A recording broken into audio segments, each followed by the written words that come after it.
বিদ্যুৎ ব্যৱহাৰ নকৰাৰ কাৰণে জমা আছে, তাত ৰেহাই দিয়াৰ কথা ক'ৰ পৰা আহিল? গতিকে এই ধৰণে মানুহক আভুৱা মাৰিছে মুখ্যমন্ত্ৰী। যদি আমাৰ স্পষ্ট কথা যে এই ধৰণৰ জুলাইত ৰেহাই দিছো স্মাৰ্ট মিটাৰৰ ক্ষেত্ৰত মানুহক আভুৱা মাৰি থকাতকৈ আগন্তুক এটা বছৰৰ কাৰণে বানাক্ৰান্ত সকলো পৰিয়ালক, ঘৰুৱা জীৱন ধাৰা সকলো পৰিয়ালকে অতি কমেও 300 ইউনিটকৈ বিজুলী বিনামূলীয়াকৈ যোগান ধৰাৰ ব্যৱস্থা কৰক। বিনামূলীয়াকৈ বানাক্ৰান্তৰ 4খন জিলাৰ প্ৰতিটো পৰিয়ালক বিনামূলীয়াকৈ 300 ইউনিটকৈ বিদ্যুৎ যোগান ধৰিবৰ কাৰণে কৃষক মুক্তি সংগ্ৰাম সমিতি আমি দাবী জনাইছো। লগতে মুখ্যমন্ত্ৰী ডাঙৰীয়া আৰু এটা কথা কৈছে, ৰাইজৰ দাবী অনুসৰি ৰাইজে দাবী কৰিছিল যে যিহেতু বানত গোটেই অঞ্চল ডুবি গ'ল, বানাক্ৰান্ত প্ৰতিটো পৰিয়ালক অন্ততপক্ষে 6 মাহৰ কাৰণে ঋণ ৰেহাই দিব লাগে বুলি আমি দাবী উত্থাপন কৰিছিলো। সেই দাবীৰ প্ৰতি সঁহাৰি জনাই চৰকাৰে ক'লে মৰেটৰিয়াম কৰিছো বুলি ক'লে। মুখ্যমন্ত্ৰী ডাঙৰীয়াই কৈছে যে এই 6 মাহৰ কাৰণে মৰেটৰিয়াম কৰিছো। ইয়াৰ অৰ্থ যদি চাই স্থগিতাদেশ কৰিছো। তাৰমানে আপোনাক মই ধন দিবলৈ আছো, এই বিপদত পৰিছো কাৰণে 6 মাহ মোক আপুনি নালাগে বুলি কৈছে, কিন্তু তাৰ পাছত সুতে মূলে সেই ধন ঘূৰাই দিব লাগে। তাৰমানে এইটো ৰেহাই দিয়া হ'ল নেকি? এই বানাক্ৰান্তৰ লোকসকল যাৰ ঘৰ নাই, যাৰ সকলো শেষ, এই মানুহবিলাকে 6 মাহৰ পিছত বা এবছৰৰ পিছত ক'ৰ পৰা টকা ঘূৰাই দিব? আমি বিচাৰিছো ৰেহাই। মই সুধিছো বেংকৰ বিষয়াসকলক, বেংকৰ বিষয়াসকলে কৈছে চাওক, ৱেভিং অফ ইণ্টাৰেষ্ট মানে হৈছে সুদ মাফ কৰা, সুদ ৰেহাই দিব, সুদ আদায় নকৰা। মুখ্যমন্ত্ৰী ডাঙৰীয়া কিন্তু ৱেভাৰ বা ৱেভিং শব্দটো ব্যৱহাৰ কৰা নাই, ৱেভিং অফ ইনষ্টলমেণ্ট বা ৱেভিং অফ ইণ্টাৰেষ্ট শব্দটো ব্যৱহাৰ নকৰি তেওঁ এটা জটিল ভাষাৰ চতুৰালি এটা ব্যৱহাৰ কৰিছে, মৰেটৰিয়াম। কি কাৰণে ভাষাৰ চতুৰালি বুলি কৈছিলো?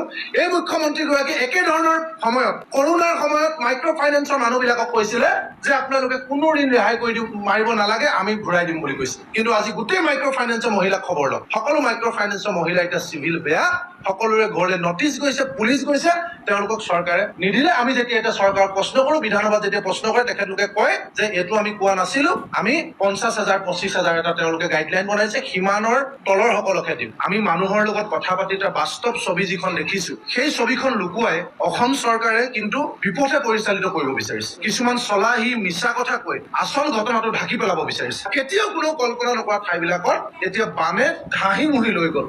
অবৰ্ণনীয় পৰিস্থিতি। আজিৰ দিনটোলৈকে চৰকাৰে ক'ব পৰা নাই যে প্ৰকৃততে কিমান মানুহৰ মৃত্যু হ'ল।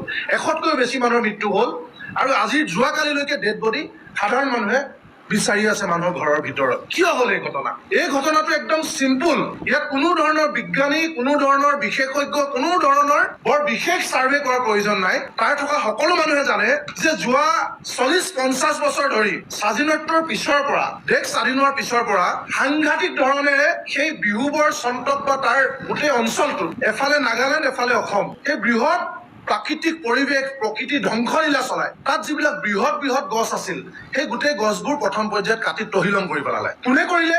যদিও এটা অংশ নাগালেণ্ড, কিন্তু গোটেই এই ধ্বংসযজ্ঞটো নিয়ন্ত্ৰণ হয় অসমৰ পৰা। অসমৰ মাটিৰ পৰা নিয়ন্ত্ৰণ হয়, অসমৰ ৰাস্তাৰেদি এইবিলাক সৰবৰাহ হয়। প্ৰথমতে সেই বৃহৎ গছবিলাক কাটি পাহাৰবোৰ ঢিলা কৰি পেলালে। দ্বিতীয়তে সেই পাহাৰৰ মাজত যিটো কয়লাৰ ভাণ্ডাৰ আছিল, সেই ভাণ্ডাৰটো যোৱা সময়খিনিত এন্দুৰ নিগনিৰ নিচিনাকৈ মানুহে, এন্দুৰে নিগনিয়ে যেনেকৈ খুলি খুলি খায়, তেনেকে এন্দুৰ নিগনিৰ নিচিনাকৈ তেওঁলোকে খুলি খুলি গোটেই পাহাৰবোৰ ফুপুলা কৰি পেলালে। সেই ফুপুলা পাহাৰবোৰ এতিয়া দুদিনৰ বৰষুণৰ পানীও তেওঁলোকে সংবহন কৰিব নোৱাৰা হৈ গ'ল। বৰষুণৰ পানী সংবহন কৰিব পৰাকৈ পাহাৰবিলাকৰ সক্ষমতা নোহোৱা হৈ গ'ল, যাৰ কাৰণে 19 জুলাইৰ আগত 2টা বা 3টা দিন পাহাৰত বৰষুণ হৈছিল। সেই গছ নোহোৱা টকলা লঠঙা পাহাৰে পানী বাগৰি আহিল, আৰু বাগৰি আহি যে কয়লা খান্দি পাহাৰবিলাক ফুপুলা কৰি তাৰ মাজত যে ডাঙৰ ডাঙৰ হ্ৰদ বা পুখুৰী সদৃশ যে ডাঙৰ ডাঙৰ গাঁতৰ সৃষ্টি কৰি, সেই গাঁতত জমা হৈ থকা পানীও বৰষুণৰ পৰা মিক্স হ'ল, আৰু মিক্স হৈ ধাৰাসাৰ প্ৰবল সোঁতেৰে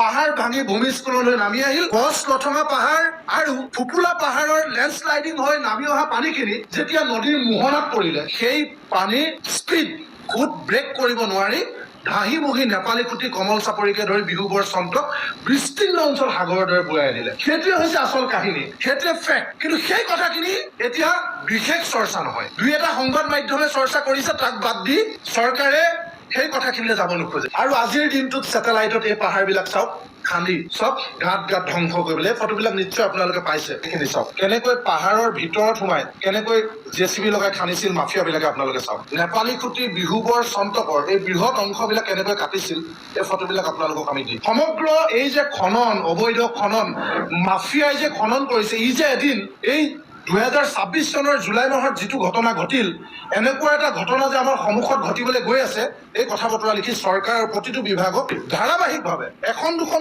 চিঠি নহয়, SDOৰ পৰা DCৰ পৰা বিভাগীয় মন্ত্ৰীৰ পৰা মুখ্যমন্ত্ৰীৰ পৰা ফৰেষ্ট ডিপাৰ্টমেণ্টলৈকে ধাৰাবাহিকভাৱে প্ৰতিটো বছৰে এইবিলাক চিঠি লিখিছিল। এই গোটেই কথা বতৰাবিলাক তথ্য সহকাৰে বাৰম্বাৰ চৰকাৰ প্ৰশাসনক জনাই অহাৰ পাছতো চৰকাৰে কোনো ধৰণৰ ব্যৱস্থা গ্ৰহণ নকৰিলে। যিটো কথা প্ৰতি বছৰে প্ৰতি মুহূৰ্তত নিৰবিচ্ছিন্নভাৱে চৰকাৰক আঙুলি দেখুৱাই অহাৰ পিছতো চৰকাৰে কোনো ধৰণৰ ব্যৱস্থা গ্ৰহণ নকৰিলে। আনকি গুৱাহাটী হাইকোৰ্টে হস্তক্ষেপ কৰি স্পেচিয়েল টাস্ক ফৰ্চ গঠন কৰিবলৈ কোৱাৰ পাছতো চৰকাৰে গঠন নকৰিলে, যাৰ পৰিণতিত আজি ভয়াৱহ ঘটনা সংঘটিত হল। USTMৰ কথা কয়, যোৰাবাটত পানী হলে কয় যে USTMে জলবোমা সৃষ্টি কৰি গোটেই গুৱাহাটী প্ৰতি ভালুকি নমাই আনিছে। সেই কথা মুখ্যমন্ত্ৰীৰ মুখত আখৈ ফুটাই ঠিকে আছে, কিন্তু কিয় তেনেকুৱা হাজাৰটা USTMে কৰা নিচিনা ধ্বংসযজ্ঞ কৰি আজি 3খন জিলা নিষেধ কৰি পেলালে? তাৰপিছত কিয় আজিলৈকে মুখ্যমন্ত্ৰীয়ে সেই মাফিয়াবিলাকৰ বিৰুদ্ধে এটা শব্দও নকয়? এই কাৰণে নেকি তাত এতিয়া মুখে জানে সোণাৰীৰ বিধায়ক ধৰ্মেশ্বৰ কোঁৱৰ তাত বোলে কেইবাটাও পাহাৰেই আছে, নাগালেণ্ডৰ পাৰে পাহাৰ আছে, সেই পাহাৰবিলাক ধৰ্মেশ্বৰ কোঁৱৰ নেতৃত্বত খনন হয়, ধৰ্মেশ্বৰ কোঁৱৰ, আৰু সেই টকাৰে তেওঁ MLA খেলি আজি MLA হৈ আছে। চবেই জানে ডিমৌৰ বিধায়ক সুশান্ত বুঢ়াগোহাঁই প্ৰতিখন গাড়ীৰ পৰা কমিশ্যন লয়, তেওঁৰ কমিশ্যন লোৱা মানুহ আছে, তেওঁৰ হৈ কোনে কমিশ্যন লয় তাৰো হিচাপ আছে, তাত আমি আপোনালোকক দেখুৱাম। এখেত কোন জানেনে? এখেত হৈছে প্ৰাক্তন মন্ত্ৰী বৰ্তমানৰ MP যোগেন মোহনৰ খোলখালীয়েক, ডেনিছ কুকুৰাচোৱা যোগেন মোহন ডাঙৰীয়াৰ খোলখালীয়েক। এই তপনজ্যোতি গগৈ মানি কালেক্টৰ 2021 চনৰ পৰা বহি আছে, তাত কলৈকো ট্ৰান্সফাৰ নহয়, দুইটাই ইফালৰ পৰা সিফালে দুটা ৰেঞ্জতে তেওঁ থাকে। সুৰেশ কোঁৱৰ চৰকাৰৰ বৰঘৰৰ মানুহ, অন্যতম এজন শীৰ্ষ মাফিয়া সুৰেশ কোঁৱৰ, দিছপুৰৰ বৰঘৰৰ একদম ঘনিষ্ঠ মানুহ, চবেই জানে। পীযুষ হাজৰিকা ডাঙৰীয়াৰ লগত ঘনিষ্ঠ বুলি বহুত মানুহে তাত আমাক কৈছে। সুৰেশ কোঁৱৰ গাড়ী বুলি ক'লে তাত কোনো নাৰাখে। এই মানুহবিলাক জড়িত হৈ থকাৰ কাৰণে চৰকাৰে এতিয়া নিশ্চুপ নেকি? চৰকাৰে এই কথা বতৰাবিলাক ক'ব নোৱাৰে নেকি? কিয় নোৱাৰে? যে তেওঁলোকৰ মানুহ জড়িত হৈ আছে, তেওঁলোকৰ কমিশ্যন আহে, আৰু সেই কমিশ্যনৰ কাৰণে তেওঁলোকে এতিয়া কথা বতৰাবিলাক নকয়। এইটো নেকি কথা? চৰকাৰৰ দৃষ্টিগোচৰ হোৱাকৈ বাৰম্বাৰ সকীয়াই অহাৰ পিছতো, আদালতে টাস্ক ফৰ্চ গঠনৰ কাৰণে অনুমতি দিয়াৰ পাছতো এতিয়া সেই পাহাৰ খহি শিলবিহীন দিখৌ নদীখনে মহাপ্ৰলয় সৃষ্টি কৰি দিয়াৰ পাছত চৰকাৰে সেই কথা বতৰাবিলাকলৈ যাব নোখোজে, সোমাব নোখোজে। আমি তালৈ যেতিয়া গৈছো, তাৰ মানুহে কৈছে যে দাদা আমি ইয়াৰ কোনো মানুহ এইবিলাকৰ লগত জড়িত নহয়। নেপালী খুটি মানুহে গৰু পোহে, তেওঁলোকৰ মেইন জীৱিকাটো হৈছে গৰু, তেওঁলোকে গৰু উটুৱাই নিলে, গৰু পোহে, তেওঁলোকে সেইবিলাকত জড়িত নহয় বুলি পোনপটীয়াকৈ আমাক কৈছে যে আমি বাৰম্বাৰ ইয়াত প্ৰতিবাদ কৰিছিলো, কিন্তু আমি তাত মাত মাতিব নোৱাৰো। সোণৰ শিকলি পিন্ধা মাফিয়াই তাৰ বিহুবৰ চন্তক নেপালী খুটি কমল চাপৰি মানুহক ভাবুকি দিয়ে, তাৰ কাৰণে মানুহে তাত মাত মাতিব নোৱাৰে। সেই পৰিস্থিতি তাত চলি আছিল, অথচ তাৰ বিধায়ক ময়ূৰ বুঢ়াগোহাঁই এইবিলাক মানুহে কমিশ্যন লৈ তাত বিধায়ক মন্ত্ৰী হৈছে বুলি তাৰ মানুহে এতিয়া আপোনালোকে দেখিছে খেদিছে তেওঁলোকক, তাত তেওঁলোকৰ বন্ধু বিধায়ক বিলাকক খেদিছে আপোনালোকৰ সাহায্য নালাগে বুলি। ৰঙা নদীৰ বিধায়কক তাত পহু খেদা দিছে, ময়ূৰ বুঢ়াগোহাঁইক তাত সোমাবলৈ দিয়া নাই জেগাই জেগাই। সুশান্ত বুঢ়াগোহাঁইৰ হাতত দাগ পৰা নাটক কৰি তাৰ পৰা আঁতৰি আছে, তাত যাব পৰা নাই। এই মাফিয়া চক্ৰৰ লগত যে তেওঁলোক পোনপটীয়াকৈ জড়িত, এই কথা বতৰাবিলাক আমাক বিচাৰ লাগিব। এই আচল কথা বতৰাবিলাক বিচাৰ নোহোৱাকৈ এতিয়া অন্য কথা কৈ তাত অন্য ফালে নিবলৈ চালে কেতিয়াও আমি মানি নলওঁ। ইয়াৰ আচল যিবিলাক কালপ্ৰিট, চৰকাৰৰ মন্ত্ৰী বিধায়ক হওক, চৰকাৰৰ মানি কালেক্টৰ হওক, বিট অফিচাৰ হওক, ইমান দিনে যিমানবিলাক তাত ফৰেষ্টৰ চাকৰি আছিল সকলোকে তদন্তৰ আওতালৈ আনিব লাগে। যিমান বিট অফিচাৰ ফৰেষ্টৰ বিষয় আছিল সকলো তদন্তৰ আওতালৈ আহিব লাগিব। তাৰ লগতে আমি কেইটামান কথা ক'বই লাগিব। যোৱা সময়খিনিত আপোনালোকে দেখিছে যে চৰকাৰে মুখ্যমন্ত্ৰীগৰাকীয়ে কৈছে যে তেওঁলোকৰ হাতত 1600 কোটি টকা ৰিলিফ ফাণ্ডৰ টকা জমা আছে। তাৰপিছত 12 দিনৰ পিছত সাৰ পাই হলেও কেন্দ্ৰীয় চৰকাৰে 379.35 কোটি টকা দিছে, মানে প্ৰায় 2000 কোটি টকা চৰকাৰৰ ঘৰত জমা আছে বুলি মুখ্যমন্ত্ৰীয়ে কৈ আছে। যদি ইমান পইচা জমা আছে চৰকাৰৰ ঘৰত, তেতিয়াহ'লে চৰকাৰে কিয় এইবিলাক জোৰা তাপলি মাৰি ভেকু ভাওনা কৰিছে? কিয়? য'ত মানুহৰ লাখ টকা শেষ হৈ গ'ল, মানুহৰ ঘৰ নিশেষ, যাৰ ঘৰবিলাক আছে তাত এক বুকু পলসে শেষ, 20 বিঘা 25 বিঘা খেতি শেষ, পুখুৰীৰ মাছ শেষ, বাৰী শেষ, ঘৰৰ ভিতৰৰ আচবাব সকলো শেষ, একো নাই। ৰাজপথত মানুহ আছে যাৰ লাখ টকা শেষ হোৱাৰ পিছত 2000 কোটি টকা চৰকাৰৰ ঘৰত জমা আছে বুলি কোৱাৰ পিছত চৰকাৰে কি কৰে?